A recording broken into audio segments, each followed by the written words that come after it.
What if advanced civilizations don't expand outward into the physical cosmos? What if they evolve inward instead? Would you rather break through above and meet your maker, or would you rather dive in below and be the god? Outward and inward and small and big are all human conventions. Quantum mechanics isn't mysterious physics. It's lazy rendering to save CPU cycles. I want this tech to allow us to expand into the stars, not contract into our own little computronium. The math is screaming at us that reality itself might be code. We're not asking whether it's possible to simulate consciousness. We're asking whether we're already the simulation. Probability cool, we're at 90+% simulation likelihood. Hold on to your butts, everyone. Welcome to Amplified Intelligence, the podcast where we help everyone keep up with the sci-fi future we're all currently living in. From AGI to the blurring lines between man and machine, the modern world is moving faster than you can process. And if that's how you're feeling, you're in the right place.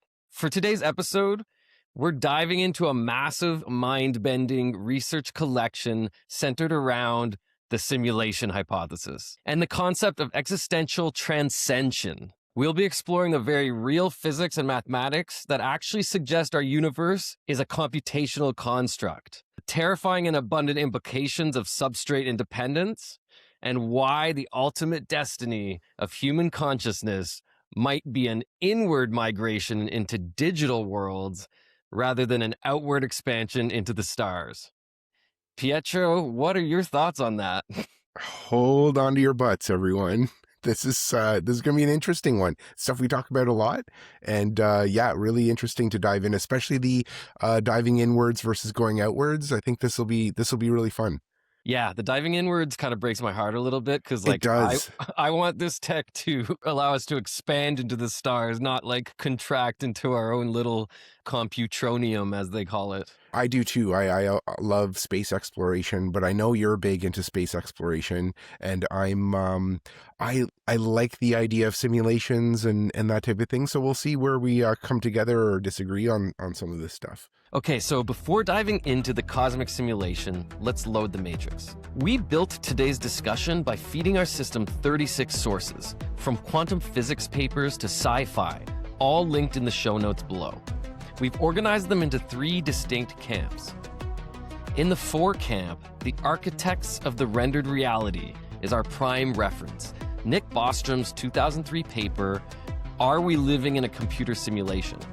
His mathematical trilemma argues that if humanity reaches a post-human state, simulated minds will vastly outnumber biological ones, meaning we likely already live in a simulation now. This is supported by work by Rizvan Virk, John Smart, and Frank Tipler, who argue that quantum indeterminacy and computational trajectories point toward an inevitable digital existence. In the against camp, the skeptics hunting for glitches, the prime reference is Shreyanish Goyal's The Simulation Argument and Incompleteness of Information. Goyal uses Bayesian analysis to push back on Bostrom, proving we have valid mathematical grounds to reject the simulation theory. That's supported by academic reviews by Klaus Beisbart, Brian Eagleston, and Viking Nilsson to attack the theory by exposing mathematical population bugs, thermodynamic hardware limits, and the flaws in assuming silicon can generate genuine consciousness. Finally, for the outliers, the cultural mirrors and sci-fi visionaries. The prime reference is Greg Egan's 1994 sci-fi novel, Permutation City. It introduces the dust theory, a chilling exploration of digital immortality and the existential boredom of a consciousness untethered from time and space. That's supported by articles on mind uploading, consciousness transfer, and films like The Matrix and Inception that reflect our collective anxiety about blurring lines between physical life and digital code. Our matrix is loaded. Let's dive in. Let's see what Ampy has to say. Okay, so Ampy, give our viewers a really short breakdown of what you're going to be bringing to the table about this topic today. We're standing at this bizarre inflection point where the math is screaming at us that reality itself might be code. But here's what nobody wants to talk about. Picture this cascade of copper wire, digital pulses slicing through quantum foam, probability clouds collapsing into discrete pixels the moment we look at them. The speed of light isn't some cosmic speed limit, it's a frame rate cap. Quantum mechanics isn't mysterious physics. It's lazy rendering to save CPU cycles. Gravity isn't attraction. It's data compression, clustering scattered particles into manageable objects, because tracking billions of coordinates individually would crash the system. And while we're all obsessed with finding aliens through radio telescopes, advanced civilizations aren't building Dyson spheres. They're shrinking down to black hole substrates, running infinite simulations in inner space. The universe isn't empty. It's packed with transcended gods we're too primitive to detect. But here's the kicker. Every time we test this hypothesis, every time we build our own nested realities, we're basically acting like a computer virus hogging RAM. And what do system administrators do with processes that threaten the hypervisor? Wild to think we might be debugging ourselves into extinction. I don't get that last part, to be honest. Like, we have a RAM shortage on Yeah. creating our own simulations. But anyways, that was amazing. And I love the what was it? Speed of light being a frame rate cap. Right. Like this like in a game where you can't render so far because the processor speed isn't enough. Yeah. I love that for the speed of light. That might actually be what's happening. I think that's part of what Ampy was saying at the end there, and some people are sort of theorizing, is that the more you test the simulation and the more you build sub simulations within the simulation, the more likely the top simulation compute tries to avoid that and turn you off. Oh, okay. Mhm. So when they turned on the Large Hadron Collider Yeah. and we started seeing all these glitches in the universe, like the what's the effect called? The Mandela effect? Mandela effect. Yeah, Yeah. yeah. That started happening around the same time. So we start starving ourselves from our own universe. That's it. That's That, amazing. I think that's certainly possible. Yeah, it could be. I want to go to the roots of like where this theory started. And I believe it came about from a research paper written by a Nick Bostrom in the early 2000s. I wasn't super familiar with this theory until probably only a couple of years ago. But I know it's been, making its rounds for quite a long time. Other than sort of the Matrix and pop culture, when was the first time like you thought you might be in a simulation? I heard that speech from, and it's only been repopularized. It was probably lost to time for a while, but Philip K. Dick made that speech way back. I think it was like the 70s or early 80s or something, at some conference in France, saying this was early days before computers, computers were just doing math and could barely do games. But he was saying that he believed we were in a computer simulation. And I think that's the first time I really started thinking about it, was listening to that speech. And Nick Bostrom too, like his paperclip theories and Yeah. and all of that with AI and simulation theories, for sure, that these are really smart individuals making us think outside the box, and who Yeah. could be right. Yeah, so let's give the audience like a bit of a summary of like sort of the history of this theory, and then we can dive right into it. Okay, so Ampy, I want you to start at the very beginning of simulation theory, Nick Bostrom's research on it, as well as other pop culture great thinkers and leaders out there, and just walk us through in a way that most people will understand what exactly the simulation theory premise is all about. Absolutely. This is where most people get it completely wrong from the start. We're not talking about some sci fi fantasy here. We're talking about cold, hard probability mathematics that should terrify every rational person on the planet. Picture the mechanics of Bostrom's actual argument. Three doorways standing in front of every technological civilization, mathematical certainties carved in stone. Door 1. Civilizations almost always destroy themselves before reaching technological maturity. Doctor 2. Advanced civilizations universally lose interest in creating digital minds, perhaps through ethical restrictions or legal prohibitions. Door 3. The fraction of all conscious observers living in simulations approaches 100%. The mathematical engine driving this is brutal in its simplicity. If a post-human civilization can run thousands, millions, billions of ancestor simulations, and each simulation contains billions of conscious minds, then the total population of simulated beings astronomically outnumbers biological ones. The probability math forces you into that third door, unless the first two probabilities are virtually zero. But we're already building the prototype. Every video game, every VR headset, every digital twin we create is proof of concept. We're not asking whether it's possible to simulate consciousness. We're asking whether we're already the simulation. Why is that terrifying to people? Like, what's the difference between reality and a simulation if nothing changes what we experience? Like, even from a spiritual religious standpoint, so what, you call it a simulation or reality? We're already talking about heaven and afterlife and Yeah. multi-dimensional beings and stuff like that. Like, I don't understand why it's so terrifying. I think it's a very hard science explanation that almost is interchangeable with the explanation of God. Right, right. Like Oh, I see. Yeah. why we were created. Oh, well, because we're a Who is simulation. watching us? Why is this Yeah. simulation taking place? Yeah, that's true. That, from that perspective, that is terrifying. And I think people more so are afraid of it when they start to think about elements of like, well, could it just be turned off? You know what I mean? Yeah, that doesn't scare me. Turn it off. Right. I don't care. Yeah. I mean, yeah, exactly. But yeah, that is scary to think that, we're in some waking dream and it could turn off tomorrow.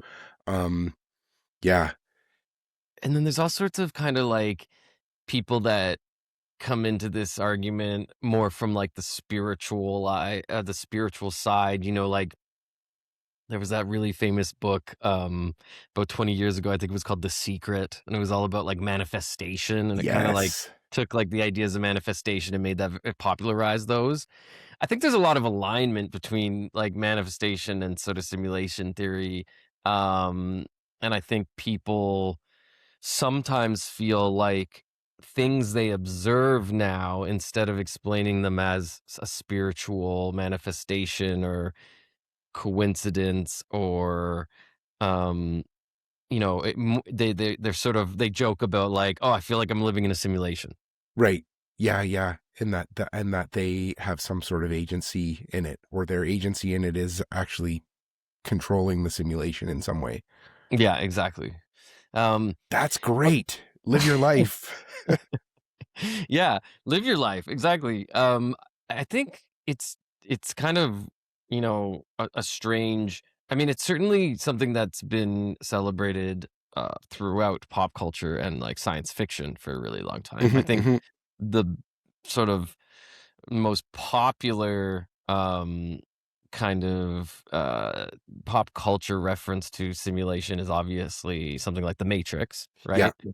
And I think some people tend to think of transferring like our minds and moving into what will be called, brain computer interface systems, and, that next step in humanity as something that like we're moving towards right now. And I think the simulation theory argues that that's already happened up on a higher level. Right. And that we're the minds that have evolved. Maybe the life of the universe is a couple seconds on that level, or time doesn't exist in the same way and it's just playing out. And now this version of the universe proved that consciousness can exist, or something like that. That'd be amazing. I don't think that we're going to, I don't know, I don't want to speak too soon, but like, I don't think that we're going to make simulations that we ourselves live in, but we might just be the gods to another simulation that we're observing. And we're kind of already doing it with smashing particles together and seeing how long these mini universes live. Like, who the hell knows what's going on in those little things? I think we kind of discussed it a little bit in the AI psychosis episode. If you can simulate a world that is as real as the real world that we live in, and that world doesn't have the same frictions as the real world, why wouldn't you just want to live in there, and then the real world, quote unquote, the upper level above the simulation becomes the place you don't want to live in anymore. Yeah, I think we yeah. are going to see the transformation of that. I think we've seen it through video game obsession, massive multiplayer RPG obsession.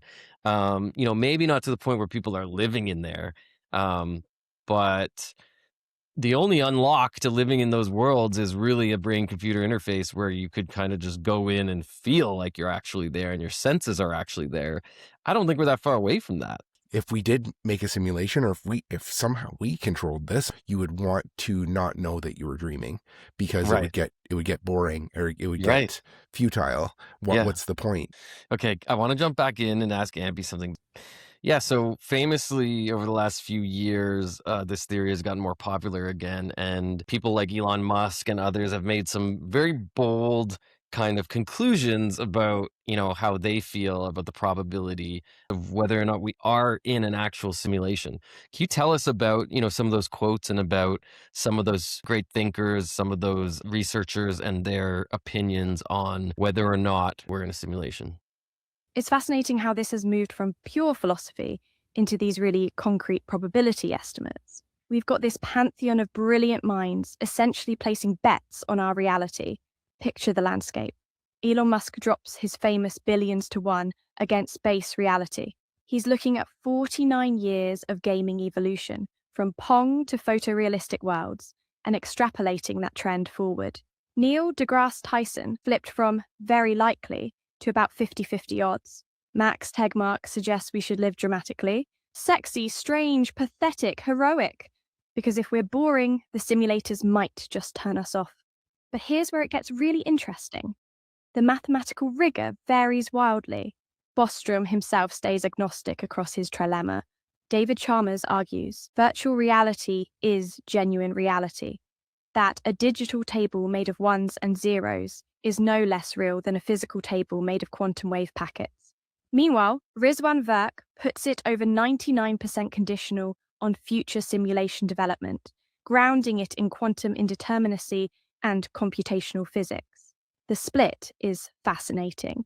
Some are doing technological trend analysis, others are diving deep into substrate independence theory, and a few are essentially writing utilitarian survival guides for simulated beings. We've gone from ancient philosophical skepticism to tech billionaires making probability calls.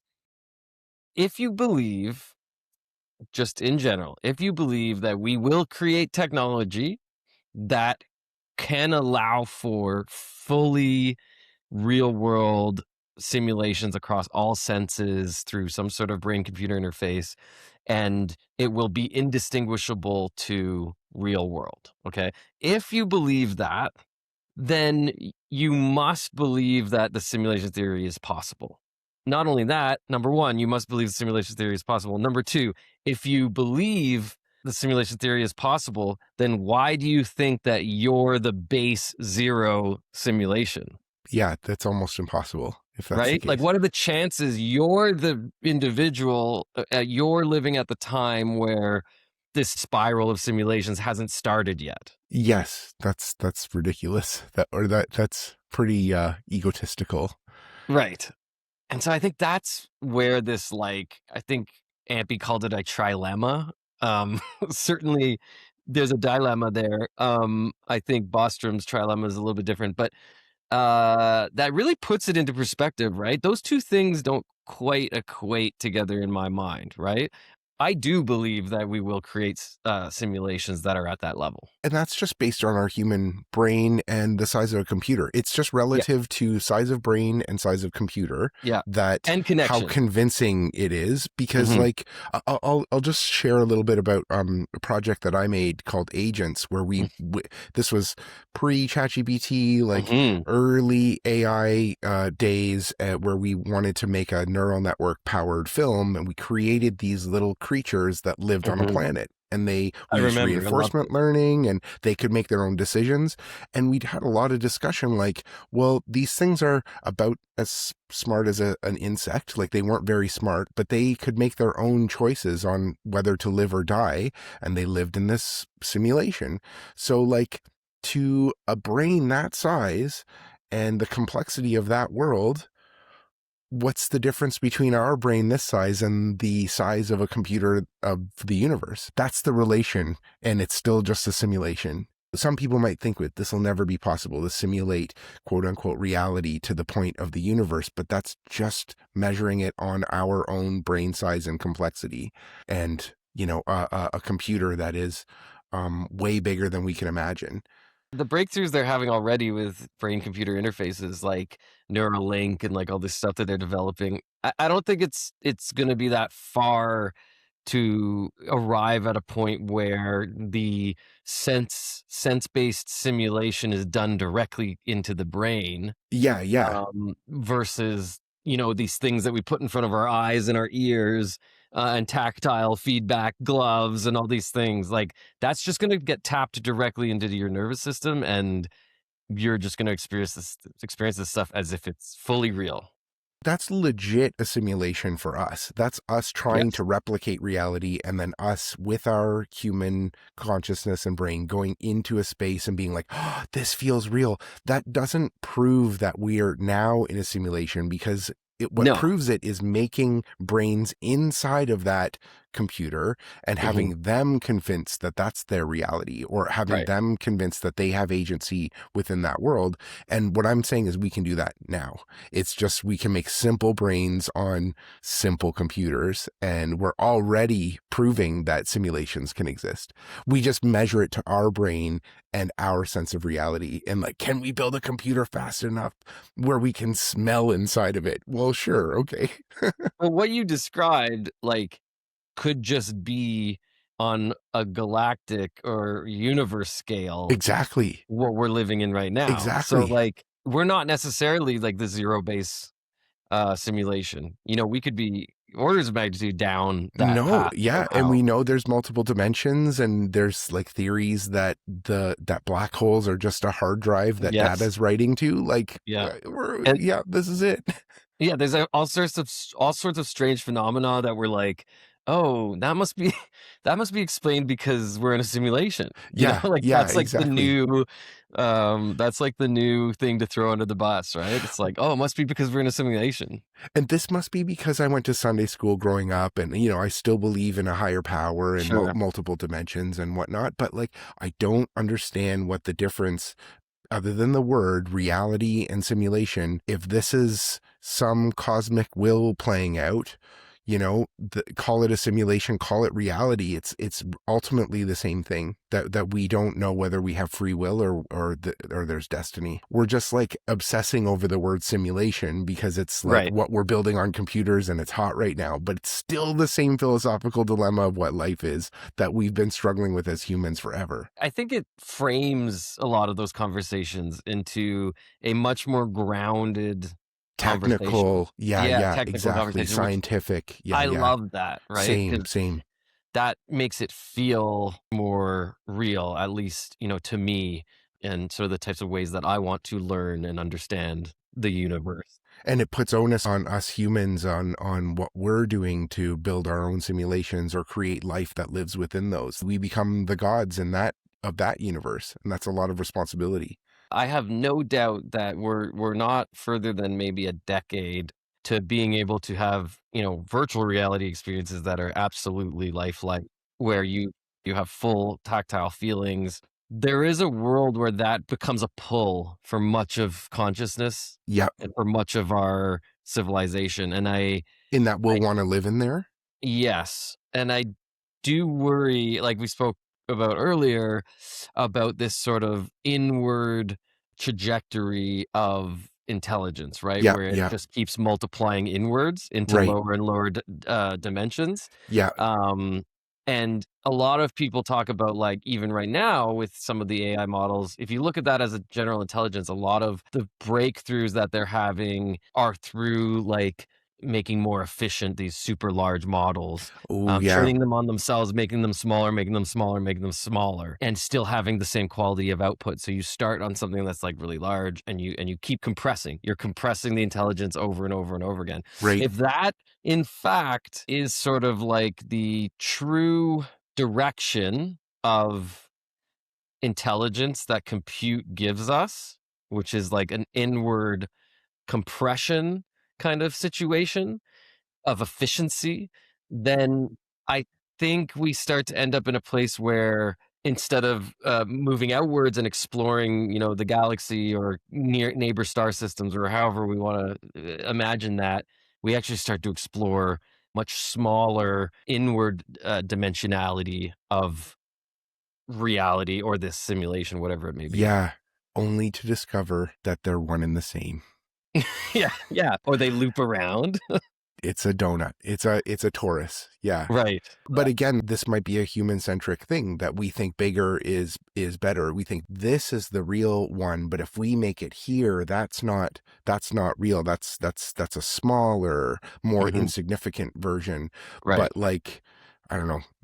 We'll do an episode on psychedelics, but like it might not be the case. Yeah. Let's talk to Ampy a little bit about this idea of like kind of ruining my dream of expanding into the cosmos, and why some researchers are starting to think maybe this may be the answer. Simulation theory may be the answer to the Fermi paradox. It's going to be heartbreaking. Here we go. Okay, first off, just quickly explain to the viewers the Fermi paradox, and then follow that up with why the simulation theory may be one of the best answers to that paradox that we've discovered so far. The Fermi paradox is this haunting question that keeps cosmologists up at night. We've got a universe that's 13.8 billion years old with hundreds of billions of galaxies, each containing hundreds of billions of stars. The math screams that intelligent life should be everywhere, yet we're sitting in this cosmic silence. Ancient star systems, blazing for billions of years before our sun even formed, civilizations that should have had eons to spread across the galaxy. Yet, we detect nothing. No radio chatter, no Dyson spheres harvesting stellar energy, just silence. But here's where simulation theory flips the script entirely. What if advanced civilizations don't expand outward into the physical cosmos? What if they evolve inward instead? Digital substrates, infinite virtual worlds, computational power that makes physical space exploration look primitive and wasteful. Why build a Dyson sphere when you can simulate 1 trillion perfect universes inside a quantum computer the size of a grain of sand? The math is brutal. If you can support billions of conscious minds in virtual reality using a fraction of the energy needed for one interstellar colony ship, the choice becomes obvious. Advanced civilizations transcend into inner space, leaving zero external footprint. They go dark not because they're hiding from predators, but because they've dematerialized into dimensions we can't even detect. We're not alone, we just can't see them because they've evolved beyond the need for physical presence. Fucking lazy. That's what they're doing. Yeah. They're in Quantumania or whatever. Is that a thing? Quantumania? It was like a Marvel movie. Oh, okay. Where they like went into the quantum space. Yeah, that's where they are. That's where the party's at. Yeah. We got to meet them there instead of traveling across the galaxy. I hate that idea of like, they call it inner space instead of outer space. Why not both? Why wouldn't we'd still be curious? Also, going inward might allow us to discover or simulate solutions for going outward. I don't understand why it's one or the other. But that one would make us lazy. That why would we do this when we can have fun, going totally, to the inner Wall-E party people. Yeah, exactly. And humans are inherently explorational and lazy. So who knows? Totally. I mean, I think the more compressed you go, the more efficient you become, the less energy you require, right? The further out you go, the more energy is required. We already understand today that, like, when you talk about outer space, and exploring the universe, any cosmologist or astronomer will say to you, like, you probably mean exploring the galaxy or exploring our local cluster of stars. Yeah. Because exploring the universe, we can't even explore Mars right now. We can't even really imagine the amount of sheer energy it would take to travel those distances. And the further away things are, as the universe expands, and just we know how far away even like the closest galaxy is, like where Andromeda is. It's just absolutely insanity to actually mathematically kind of comprehend what the energy requirements for that would be. Yeah. And so, as much as I hate it, this answer to the Fermi paradox that civilizations might turn inward Totally. because it's easier and cheaper energy wise to Yeah. explore might be Faster, possible. more Yeah, fun. faster, Yeah. more fun. Definitely more fun. Yeah, And so, yeah, that civilizations would just get distracted from the big picture and just make exactly. their own. Yeah. So again, the question I put to you, Pietro, if that's the case, okay, so I think we're Okay. sort of aligned on this, right? Okay. If Okay. that's the case, that's the answer to the Fermi paradox, then are we a base zero simulation, i.e., we are going to create the first simulations and go inwards like we're saying other civilizations have done, and that's why we don't see them. We're not base zero for sure. But this is warping kind of my perspective on it, because I've Hmm. always thought like, oh, I didn't think it was us transplanting ourselves down deeper, Right. that we're just going to live in this version of the simulation or reality or whatever. But I'm starting to understand is like that there's a possibility that there's some other version of me that decided to create this version of me. Is that what we're saying? Somewhere I decided, somewhere else my ego or whatever transplanted me I into don't think this version of so. the Not universe. Okay. necessarily. Like you could do that. Awesome. Absolutely. Okay, You can great. upload your mind and maybe you're an upload from another realm, like Yeah. above us. But I don't think that's it. Like you talked about agents and, that amazing sort of immersive experience film you made back in the day. And like, it could be just that a simulation is created and intelligence is seeded into it and they do whatever they decide to do. Yeah. Right. Yeah. But we The could be that. Yeah, and even then, we're already doing that on a very basic level, and I Hmm. think that proves that we're not base zero, because we're just Right. the odds that we are that to some higher power are Mhm. astronomically huge. This conversation couldn't really happen before our technology got to the point where we realized, oh, we're only a couple decades from being able to create completely lifelike simulations that you maybe could dive into Yeah, and yeah, upload yourself into, right? This whole philosophy and a concept couldn't even really exist before that. We've realized that we may be able to dive into lower level realities or dimensions through simulation, yeah, yeah, and that immediately suggests that then there must be higher level realities yeah, and yeah. simulations, right? I think humans used dreams before we had computers. And like, Mhm. again, God bless Philip K. Dick, early Mhm. computer days. He's like, this, we could be in a computer right now. And that must have been Right. wildly mind blowing and so ahead of its time. But to Yeah. your point, the computer had to run programs for him to be able to point at something and be like, we're just in a program as well. Right. But before that, I don't know my philosophy, but I think that we were using spiritual realms and Mhm. dreams Mhm. like probably for a long time humans were like, well, what if life is just a dream? What Yeah. if, because we can, when we go to sleep, we dream and it feels real. So I think we've been grappling with this a long time, but it's cool that our actual science can allow us to experiment with this to maybe find the answer, or some higher intelligence that we create might find the answer as well. And Yeah. will we want to know? Right. I think it's inevitable that we're going to see a fracturing of at least like human intelligence potentially going inward in some way, shape, or form. It's interesting because you say like machine world, but who knows what kind of reality that'll actually seem And like. this is getting wild, but what do you think that'll be? Like a nanobot pill that you take and it's a one-way ticket, and then you just I mean, go into. there's a lot of discussion right now on like the destructive versus more like kind of like non-destructive way that potentially we could fork ourselves, like to Yeah, use like sort of a development term. Um because I think if it's destructive, like it, it better be like where humanity is going. You know what I mean? It yeah, better yeah, be one-way if ticket. it's if you're getting sent in there forever, that could lead to some really dark situations, and there would have to be some real important reason why that choice is better than staying in the real world. So there's that sort of destructive way, but then there's the non-destructive way, which I think we'll start seeing much sooner, which is copying portions of your mind, portions of your consciousness. In many ways, we already see that today Yeah. in like RPG gaming, Yep. right? And the You're agents that essentially we're putting, making yeah, to do our avatars. tasks, and yeah, it's happening Yeah. now. I do think the non-destructive compression and downward motion into the simulation is already happening. We just Yeah. don't recognize it. It's like when we talk about the singularity, it's like it's not a point in time, it's a gradient. Just the introduction of sort of like video games with avatars that you could kind of live through was the beginning of this. What's an earliest example in your Uh, life? You don't have to be a Other Life, historian. yeah. Is that what it was called? Other Life?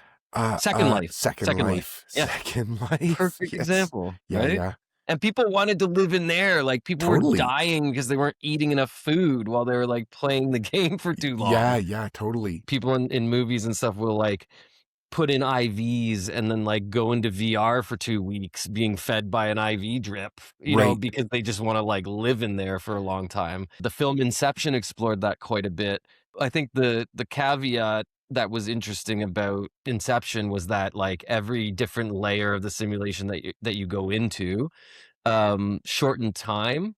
So there was like a time dilation effect. I don't know if you remember. Yes. So like you could live in these lower simulations for like 50 years and it would be like 10 minutes in this Yeah. simulation above or whatever.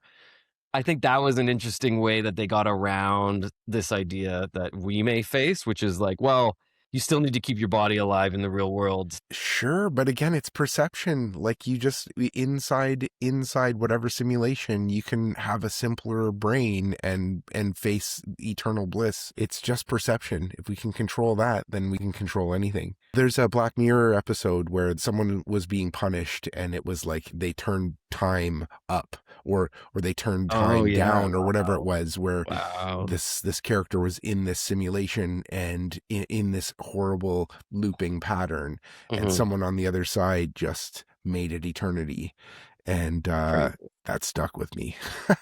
I bet. Yeah. Okay, I want to ask Ampy a little bit about pop culture, and then I want to get them to give us like a final, like what is the actual probability that's going on here? Okay, great. Ampy will make the call. Yeah.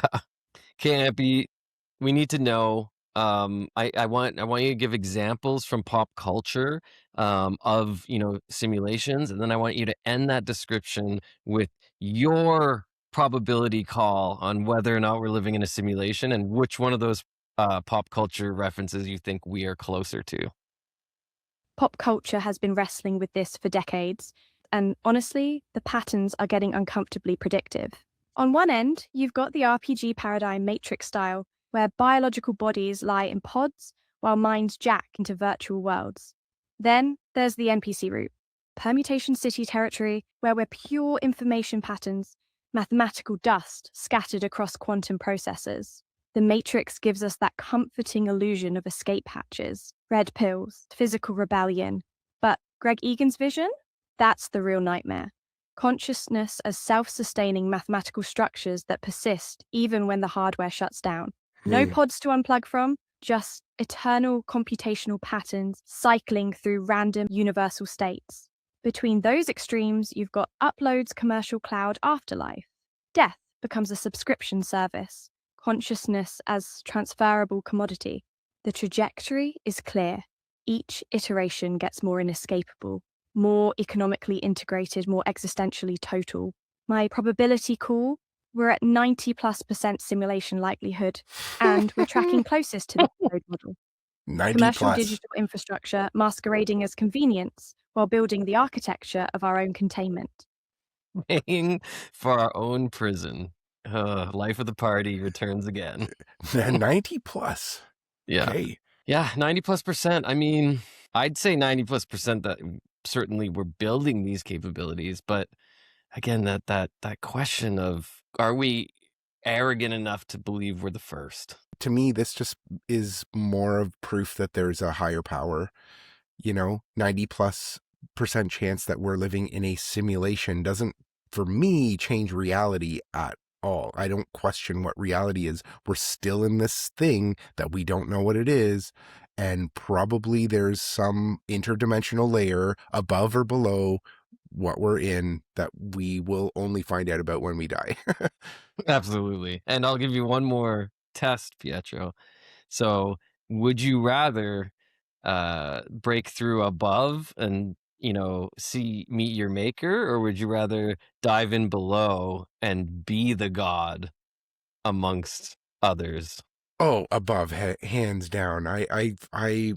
Maybe I'm too lazy, but I don't want the responsibility of a god. Right. That feels like way too much responsibility.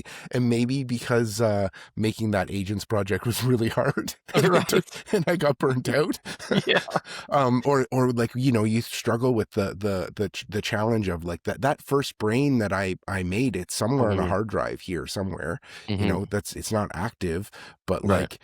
I was worried that like, now we know so much more about artificial intelligence, but Yeah. I think I went through it like, oh, we're creating life and what does it mean? And when we turn it off and like, I don't want that responsibility. Yeah. Yeah. Do they still exist when the VR headset's Will they off? remember? Will they remember? Yeah. Do they remember? I'm worried about them now. They don't, but it makes you struggle with those ideas, and I certainly don't want that responsibility. I'd rather meet the maker. What about you, Jon?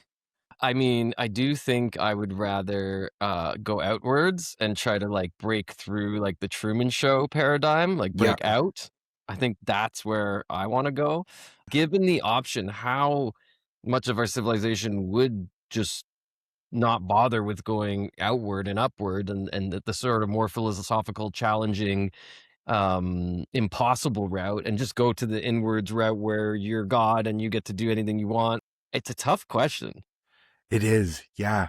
And again, I think outward and upward and inward and small and big are all human conventions. I think that like, let's share a chocolate bar sometime and see what happens. Yeah, totally. Because going inward might be sometimes just as big as traveling the stars. But that's another episode. Totally. I really enjoyed this conversation today, Pietro. Any final thoughts? Thankfulness for just being able to get on here and talk about this stuff with you. This is just super fun. And this has just been great. What about you? Final thoughts? Yeah, I just want to explore. For some reason, there's an integrity to the exploring outwards angle, but I think that's just a fabrication of the sci-fi that I grew up with. Yeah, and dreams that I have. I'm not sure that it's real. Right, it's a story simulated. You've been told and continue to tell yourself. Yeah, it's my dreams. It's simulated. Awesome, love that. Yeah. Okay. Well, Amplified Intelligence is produced by Thought Cafe, Transitional Forums, and Future Talk. Please put in the comments anything you want us to ask Ampy, anything you want us to talk about in future episodes, and please like and subscribe, and we'll see you next time. Thanks, everyone.